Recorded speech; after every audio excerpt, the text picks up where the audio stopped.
So in order to operate this BJT transistor, right, we have three regions of operation: cutoff region, saturation region, active region, right? So let us see how this device get operated. uh, Suppose we are going to operate the transistor in active region, so it can act as an amplifier, right?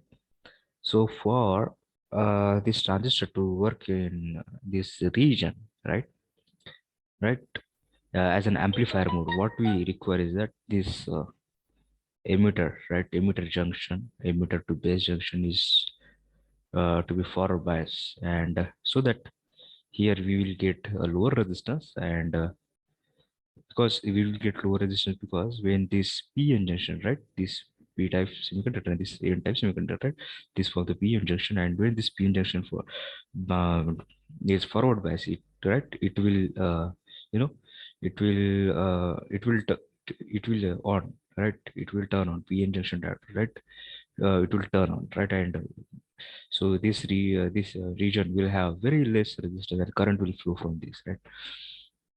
uh, but we have to make this collector bias junction, right, this p-n junction, this base p-type, and this n emit collector, right, this is the collector base junction, right, that we have to make reverse bias. So if we make this junction reverse bias, so we know that in reverse bias diode does not conduct, right. Yeah. And as diode is not conducting means we have here a very huge resistance right here. So whatever the charges will move from this emitter to this collector, right, and they will go from transition from this lower resistance to this higher resistance like this. Okay.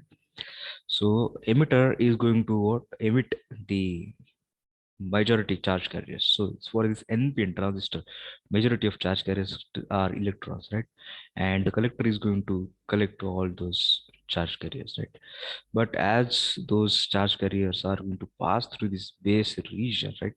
What we need, only very minimum amount of charges must be recombinant here within the base region, and remaining charges must be collected at the collector region. So that's why we have doped this region a very little, right? Very less concentration, right? And the thickness of this base region is also very small. Yes, right. So we have to do that. We have to forward bias this emitter base and reverse bias this collector base. So according to that, we have to apply the voltages. So emitter has to be connected with negative supply. Emitter must be provided negative supply, and this base, which is p region, right, which must be connected to the positive supply. So this will make this junction what, forward bias, right. And so because this negative potential is applied to this emitter, so it will of course is going to repel those electron from this emitter towards this base side, right. And when it comes to the base collector junction or collector base junction, right, we have to make it reverse bias. So for that purpose, this end region, right, collector, that must be connected to positive supply. So here we have connected a positive supply here, right, and the negative supply of the battery is connected to the base, right. So what will happen, because the positive supply is connected to collector, this junction is going to be what, reverse bias, and those electrons, these are going to attract towards what, this positive supply means towards the collector, right. Collector is at positive potential, so all those charges from emitter will be attracted towards what, collector. So we have to make this collector potential at high as compared to the potential of this base. Okay. So whatever the potential we are going to apply in between base and emitter must is going to be what, lower as compared to the voltage in collector and base, right. Okay. So when we on the we make these connections, right. So electrons are now going to move from this emitter toward this collector, right, and some of the charges are going to recombinate here with those holes present in this p-type base, right. So how much? Only 0.01 to 0.05% of those carrier must be allowed to recombinate within this space, and remaining 0.99% to 0.95% electrons or charge carriers must be collected towards this collector. Okay, that is very important. So what is happening? So when those electrons, right, when those electrons are recombinating here within the base, right, so holes are moving from what? Base to emitter. So the current is going to flow from base also, right? Right? Because the holes are going to move from what? This base to emitter, right? And electrons, some of the electrons are combinating from emitter to base, but the whatever the charges they are going to they are very less count, right? They are going to have very less count. So because of that, a very less amount of current is going to flow within this what? Base. We call this current as base current IV. Okay, so this is base current IV. Okay, while remaining 99% of charges or 95% of charges are going to uh, collected toward this collectors. So yeah, definitely. So we can say that uh, most of the current is going to flow from this collector toward the emitter, from collector toward the emitter, right? Because mostly the charges are going from what? Emitter to collector, right? So we have the two currents here. With this collector current, right? That will flow from the collector to emitter, because the direction of current is going to what? The opposite to the direction of electrons, right? You know, so the current will that we will denoted by IC or collector current, right? It will move from what? This collector point, right? From this power supply VCC to this collector and toward this collector base junction to base. And yeah, so we can conclude what are the charges that are emitted from this emitter junction are nothing but equals to what? Those charges going to recombinate in the base, and those total charges going to collected at the emitter. So similarly, the current that is going to flow within this device can be concluded at what? Current flowing from current current flowing from this collector, and this current that is flowing through this base, that must be equals to what? The current flowing through this emitter. Okay, so IE, that is the emitter current, that must be equals to what? Base current IB plus collector current IC. So we have the formulation IE equals to IB plus IC, IE equals to IB plus IC. And as we are considering that, or we have implemented this device in such a way that only very 0.01% of the charges are going to, you know, recombinate within this base. So current is also going to be very minimum. So it is when it is compared with IC, right? When it is compared with IC, the value of IB very much less. So we can say that we can neglect IB. So the current, right? The current IE is approximately equals to what? IC. So that's why the current flowing through this NPN junction NPN transistor is how it looks like. What? The current is going to flow from collector to emitter. So that is why we have this symbol like this, right? Where we have indicated the current is going to flow from collector to emitter in NPN BJT transistor. While in case of this PNP transistor, the current will flow from what? Emitter to collector. Okay, that we have to remember.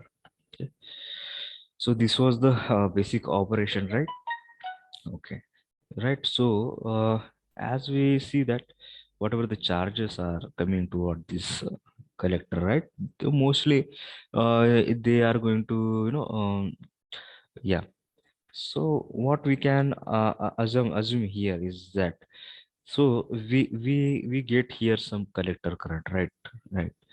Some collector current is going to be injected, you know uh yeah. So that is going to, equals to what?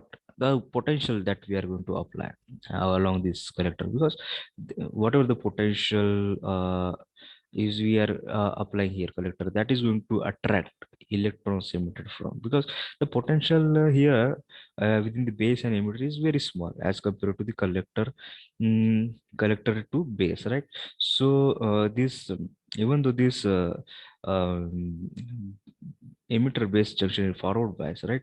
So it will only flow a minute current, right, within this junction, but the potential applied at this collector will attract all the remaining all the remaining charge to this collector. So whatever the percentage of the current or the charges that is induced at the collector is nothing but the output current, right? That output current. So we are going to get certain output at the collector according to the whatever the combination we have done here with within this base region, whatever the current that flown through this uh, region, right? So as compared to that, maximum current is going to flow, means when it comes to for comparison with IB and IC, right? So for minimum variation of current, you hear the maximum variation of collector current is observable, right? है ना? So because some of the portion of those current that is IB, which is flowing because of what some of the charges from this emitter what recombinate here within the base region, right, of holes of this base region. So that amount is very slow, but um, the remaining charges we are collecting at the collector. So the similar way, right? So whatever the minute variation of the charges we are going to do, it also going to affect the majority of charges, right? And it also going to fluctuate the majority of the charges flowing through this collector. So we can say that whatever the variation that going to happen with this IB current, it is going to reflect with variation in this collector current. So collector current is the output of this complete circuit. If we increase this base current, right? If we increase this base current, and definitely there is going to be increase in collector current also, that we have to that is the what the purpose we are having here of this transition. So collector is going to be what output, while base and emitter is going to be what input. Now in this case what we see, oh, yeah, right, the charges are going to emitted from emitter and collected at collector. So output is what collector and input is what emitter, right? Input is what emitter and output is what collector, right? So we have two section here, right? Output circuit and input circuit. Output circuit is going to form with the help of what? This collector base junction, this resistor collector resistance, this voltage supplied, right? This circuit, right? This part is going to form the output circuit. While this part, right, from this emitter base junction, this resistor, right? This power supply, right? This base, right?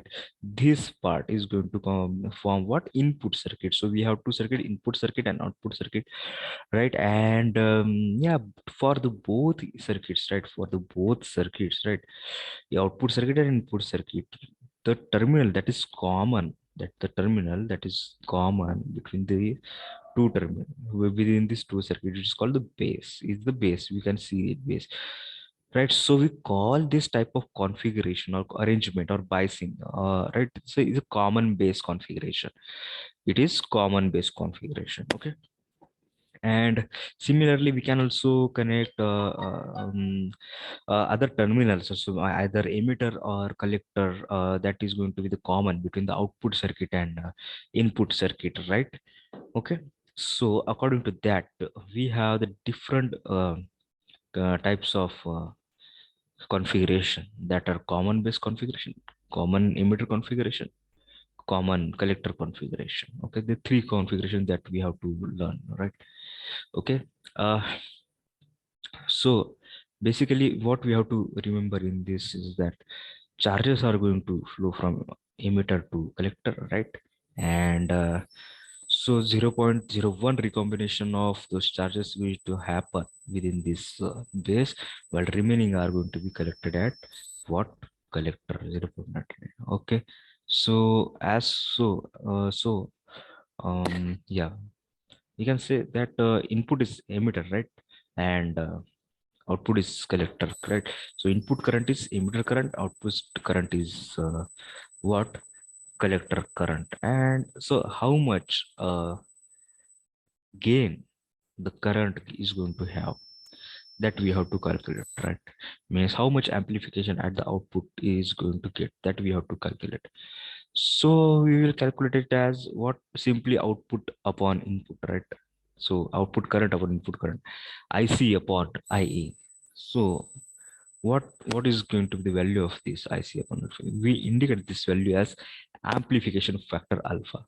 Okay, amplification factor alpha, right? So by how much amount? So we are known aware that ki 0.01% of the charges or 0.05% charges are recombinating with within the base. So remaining 0.99% to 0.95% are going to collected at emitter. So we can conclude that the ratio IC upon IE or IC equals to what? 0.95% of emitter current, right?